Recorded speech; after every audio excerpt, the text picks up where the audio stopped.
Os Colunistas, com Luiz Veríssimo. Boa noite. Hoje é quinta-feira, dia 21 de novembro de 2013. Amanhã vai completar 50 anos da morte do ex-presidente norte-americano John Fitzgerald Kennedy, que continua sendo um mito em todo o mundo. O sobrenome Kennedy é ainda hoje um mito dentro dos Estados Unidos. Eu estive lá recentemente, na semana passada, e pude perceber que nas semanas, nos dias que antecedem a comemoração dessa data, as principais revistas, os programas e até uma série especial de televisão, foi produzida antes, evidentemente, está sendo passada nesta época em que só se comenta o assassinato do presidente John Kennedy. Eu me lembro, era bem pequeno ainda, mas eu me lembro da comoção que as pessoas tiveram, a minha família em especial, ao tomarem conhecimento da morte de Kennedy. Foi uma notícia assim como a primeira bomba atômica no mundo, o atentado às Torres Gêmeas, o ataque a Pearl Harbor, no Havaí, foi realmente uma comoção mundial. E quem matou Kennedy e por quê? Eu, depois de ler muitos livros, inclusive um muito raro, grosso desse tamanho, chamado o Relatório Warren, que é a conclusão por escrito, com fotos, da Comissão Warren, que foi formada pelo governo americano para investigar a morte de Kennedy e para saber se houve ou não conspiração, inclusive de outros países. E, politicamente, o senador Warren e a sua comissão concluíram de que Lee Oswald agiu sozinho e que não houve conspiração. É realmente um episódio da história mundial que vai continuar por muito tempo, ainda com essas perguntas sem respostas. Mas alguns fatos indicam, caminham, e eu concordo, também defendo essa teoria, de que houve sim uma conspiração para matar o presidente norte-americano. Detalhe, Kennedy foi o primeiro presidente americano nascido no século XX. Jovem, 43 anos, muito bem apessoado na televisão, que estava nascendo naquela época. Aliás, ele ganhou a eleição de Richard Nixon, antigo então vice-presidente, graças a debates na televisão. E ele começou um governo com muitos inimigos, adquirindo muitos inimigos. Ele e o seu braço direito, senador Robert Kennedy, seu irmão, que era procurador-geral da Justiça, um dos cargos mais importantes do governo americano. Primeiro, Cuba. Kennedy foi implacável com Cuba, principalmente naquela crise dos mísseis. O governo americano descobriu que havia ogivas nucleares russas em território cubano, ou seja, a poucos quilômetros da Flórida, dos Estados Unidos. Kennedy comprou briga, o governo Kennedy, o presidente e o seu procurador-geral da República, comprou briga com a máfia americana. Isso que pai de Kennedy havia sido também um mafioso e convivido com a máfia na época da Lei Seca, ao contrabandear bebida do Canadá para a região de Boston, onde ele morava. E a máfia recebeu um duro golpe do presidente Kennedy. Muitos inimigos, também na área da indústria militar. Kennedy se demonstrava um pacifista e em seus discursos sempre dizia de que iria reduzir investimento na indústria de armamento. Houve uma conspiração. Não posso afirmar em qual desses inimigos é que conspirou contra ele. Inimigos externos e também havia inimigos internos. Afinal, O quadro era perfeitamente claro em novembro de 1963. O presidente iria se reeleger em 1964, um ano depois. Isso era claro. Depois ele não poderia mais se reeleger, mas haveria um sucessor natural, que era o procurador-geral da Justiça, o senador Robert Kennedy. Esse com mais 2 anos, tranquilamente pela frente.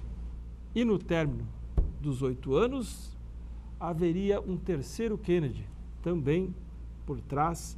E dizem que era o mais inteligente deles, o mais preparado deles, o que é difícil de aceitar, mas era uma teoria na época, que sucederia o segundo irmão e teria mais 8 anos. Ou seja,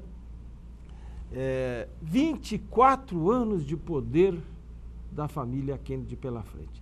E 24 anos de poder que seus inimigos não teriam espaço no governo americano, que tem muitos interesses, um governo que governa para suas empresas, para os seus interesses, para o império, como se dizia antigamente, o Império Americano. Esse quadro foi que decidiu alguém a cortar o mal pela raiz. Eliminando Kennedy, assumiria o seu vice-presidente, senador texano, Lyndon Johnson. Depois do intervalo, voltamos a conversar sobre esse episódio da história, muito importante e que vocês vão ouvir falar muito e ver falar muito a partir de hoje. Já voltamos. Os Colunistas, com Luiz Veríssimo. Muito bem. Ao ler sobre o assassinato de John Kennedy, é possível perceber que foi algo feito profissionalmente. Só pode ter contado com a ajuda de ex-agentes da CIA, de pessoas altamente treinadas. Lee Oswald era um ex-marinheiro americano que estava morando lá em Fort Worth, que é próximo de Dallas, são cidades gêmeas, e que do edifício de uma livraria, lá no centro de Dallas, acabou atirando no presidente. Foi comprovado que ele comprou esse rifle com mira telescópica através do correio, de pagamento de correio, compra postal. Ele não teria motivos relevantes para assassinar um presidente. Mas ele acabou sendo preso depois de um cinema e, antes de dar depoimento, ele foi assassinado ao entrar no prédio da polícia de Dallas. Ele foi assassinado por um comerciante judeu de Chicago, estabelecido lá no Texas, um fanático, um Kennedy fanático, e que também viria a morrer na cadeia. Foi comprovado com testes, utilizando exímios atiradores, de que dificilmente o melhor atirador do mundo conseguiria acertar lá da torre do depósito de livros no alvo móvel que passava lá embaixo, mesmo com telescópio. E analisando a postura de habilidade de Lee Oswald no tiro, foi comprovado que seria impossível ele acertar esses tiros. Agora, que ele realmente esteve lá na torre de depósito de livros, da janela, e que ele realmente atirou, é verdade. Talvez possa ter acertado, mas o tiro que matou o presidente veio de um outro ângulo, a balística comprova, e também comprova um cinegrafista amador que estava filmando em plano baixo, filmando bem na hora do assassinato, inclusive o movimento do sangue, do cérebro saindo da cabeça do presidente na limusine conversível, onde estava ele e também a primeira-dama e o governador do Texas naquela ocasião. Em resumo, vai se passar muito tempo para se afirmar com provas se houve ou não conspiração e por que o jovem senador, o jovem presidente, foi eliminado. As razões, na minha opinião, foram essas. Muitos inimigos, inclusive na indústria bélica. Lembre-se que nós estamos falando de 1963, Vietnã, em seguida, estamos falando de cortina de ferro, estamos falando de divisão do mundo entre socialistas, comunistas e capitalistas, e também inimigos internos, principalmente a máfia, que aliás a máfia apoiou a candidatura a Kennedy, John Kennedy, a pedido do pai. Um famoso mafioso, Giancana, de Chicago, fez campanha publicamente, com doação de dinheiro, em favor do Kennedy. E eles, inclusive o Giancana, foi traído depois quando ele assumiu o governo.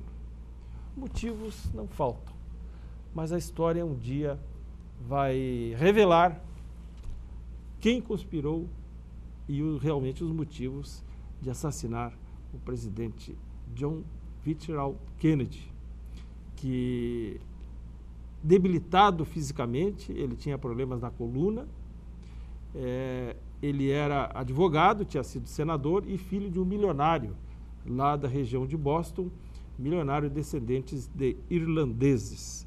O governo Kennedy, em 3 anos, foi um governo apenas de palavras, apenas de projetos.